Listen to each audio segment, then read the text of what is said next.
Assalamualaikum warahmatullahi wabarakatuh. Tabi pun.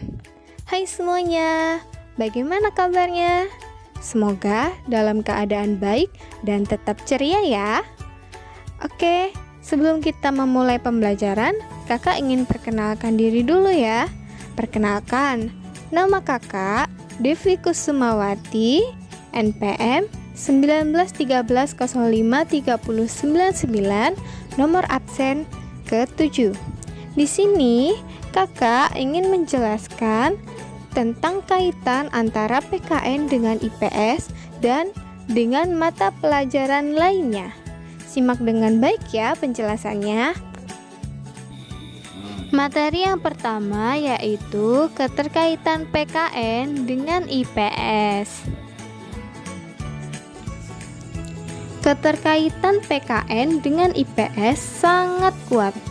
Hal ini dikarenakan sebelum menjadi bidang studi pendidikan kewarganegaraan yang menurut kurikulum tahun 1994 diberi nama bidang studi pendidikan Pancasila dan kewarganegaraan sebagai upaya mewujudkan pesan Undang-Undang Sistem Pendidikan Nasional Nomor 2 tahun 1989, khususnya pasal 39 ayat 2 dan 3.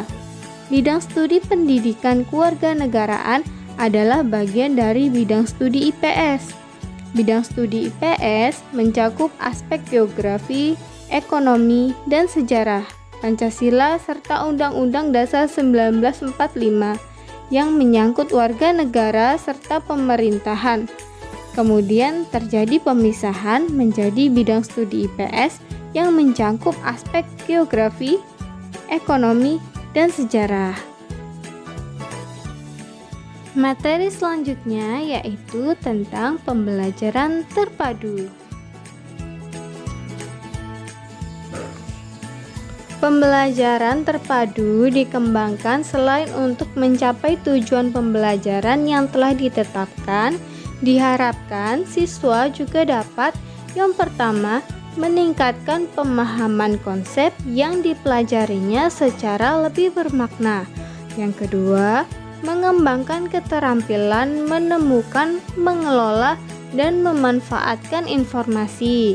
Yang ketiga, menumbuh kembangkan sikap positif, kebiasaan baik, dan nilai-nilai luhur yang diperlukan dalam kehidupan.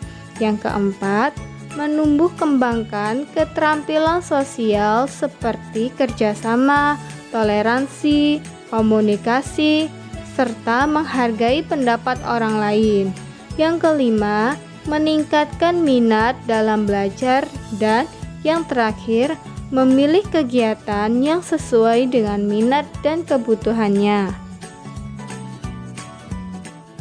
Selanjutnya, kita akan mempelajari karakteristik pembelajaran terpadu. Menurut Depdikbud 1996 halaman 3, pembelajaran terpadu sebagai suatu proses mempunyai beberapa karakteristik atau ciri-ciri yaitu holistik, bermakna, otentik, dan aktif. Berikut penjelasannya.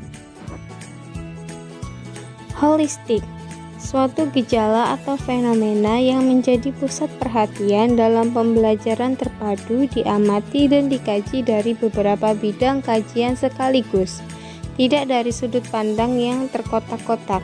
Pembelajaran terpadu memungkinkan siswa untuk memahami suatu fenomena dari segala sisi. Pada gilirannya nanti, hal ini akan membuat siswa lebih arif dan bijak di dalam menyikapi atau menghadapi kejadian yang ada di depan mereka. Yang kedua, bermakna. Pengkajian suatu fenomena dari berbagai aspek seperti yang dijelaskan di atas memungkinkan terbentuknya semacam jalinan antar konsep-konsep yang berhubungan yang disebut skema. Hal ini akan berdampak pada kebermaknaan dari materi yang dipelajari, rujukan yang nyata dari semua konsep yang diperoleh dan keterkaitannya dengan konsep-konsep lainnya akan menambah kebermaknaan konsep yang dipelajari. Selanjutnya, hal ini akan mengakibatkan pembelajaran yang fungsional. Siswa mampu menerapkan perolehan belajarnya untuk memecahkan masalah-masalah yang muncul dalam kehidupannya. Yang ketiga, otentik. Pembelajaran terpadu memungkinkan siswa memahami secara langsung prinsip dan konsep yang ingin dipelajarinya melalui kegiatan belajar secara langsung. Mereka memahami dari hasil belajarnya sendiri, bukan sekedar pemberitahuan guru. Informasi dan pengetahuan yang diperoleh sifatnya lebih otentik. Misalnya, hukum pemantulan cahaya diperoleh siswa melalui eksperimen. Guru lebih banyak berperan sebagai fasilitator, sedangkan siswa bertindak sebagai aktor pencari informasi dan pemberitahuan. Yang keempat, aktif.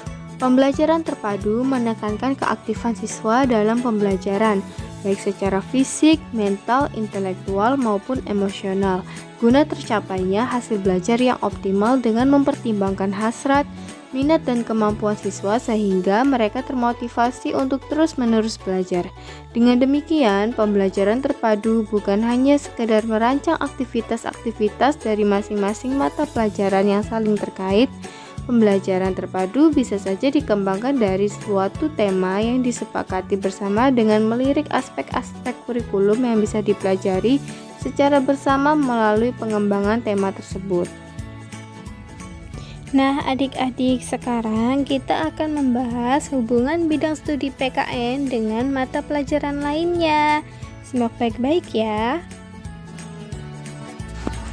Pendidikan kewarganegaraan merupakan program pendidikan yang memiliki misi untuk mengembangkan nilai luhur dan moral yang berakar pada budaya dan keyakinan bangsa Indonesia, yang memungkinkan dapat diwujudkan dalam perilaku kehidupan sehari-hari.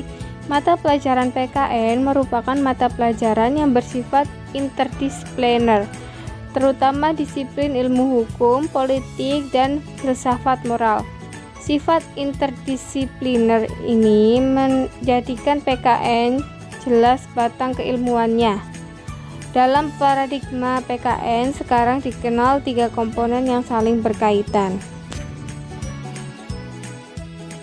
Menurut Udin Saripudin Winataputra, ada 3 komponen tersebut adalah sebagaimana uraian berikut. Yang pertama, komponen pengetahuan kewarganegaraan atau civic knowledge, berupa materi pelajaran PKN yang harus dicapai peserta didik. Kedua, komponen keterampilan kewarganegaraan atau civic skill, berupa kemampuan bersifat partisipatoris dan kemampuan intelektual. Ketiga, komponen watak karakter kewarganegaraan atau civic disposition, seperti bertanggung jawab secara moral, disiplin, rasa hormat terhadap nilai dan martabat kemanusiaan, rasa hormat terhadap peraturan hukum, dan mendengarkan, bernegosiasi, dan berkompromi untuk mencapai kebaikan publik, dan menjunjung tinggi kebenaran dan keadilan. Baik adik-adik, sekarang kita akan membahas tentang hubungan PKN terhadap ilmu sosial lainnya. Mari kita simak bersama-sama ya. 1. Hubungan PKN dengan ilmu politik. Pendidikan kewarganegaraan merupakan praktik dari ilmu kewarganegaraan, sedangkan ilmu kewarganegaraan adalah bagian dari ilmu politik, seperti yang dikemukakan oleh Sertervan, yakni bagian dari ilmu politik akan membahas tentang hak dan kewajiban warga negara terdapat di civics atau ilmu kewarganegaraan. Jadi dapat disimpulkan bahwa pendidikan kewarganegaraan mengandung praktek-praktek yang diturunkan ilmu politik sesuai dengan tujuan PKN, yaitu menjadikan warga negara yang baik. Maka kita harus memahami teori tentang demokrasi politik yang meliputi konstitusi, parpol pemilu, dan semua hal itu merupakan adopsi dari ilmu politik. Dengan memahami teori ilmu politik, maka warga negara mempunyai pengetahuan tentang kenegaraan melalui praktis dari pendidikan kewarganegaraan, maka warga negara dapat melaksanakan kewajibannya dan mengetahui hak yang harus diterimanya sebagai warga negara yang baik. 2. Pendidikan kewarganegaraan dengan sosiologi.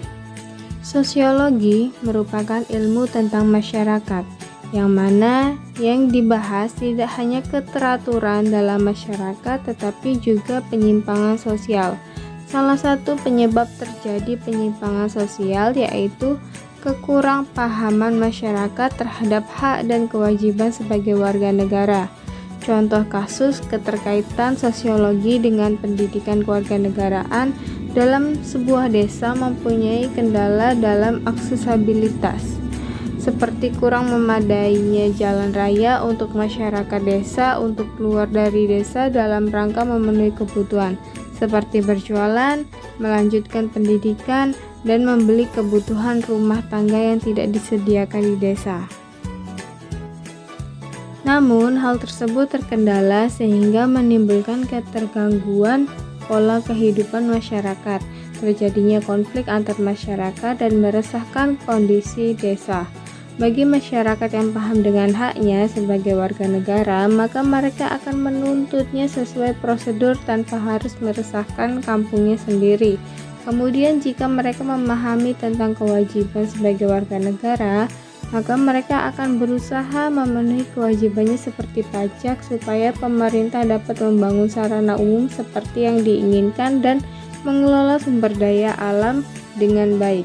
Jadi, pendidikan kewarganegaraan dapat menjadi solusi permasalahan di masyarakat, sama-sama mengkaji masyarakat atau warga negara.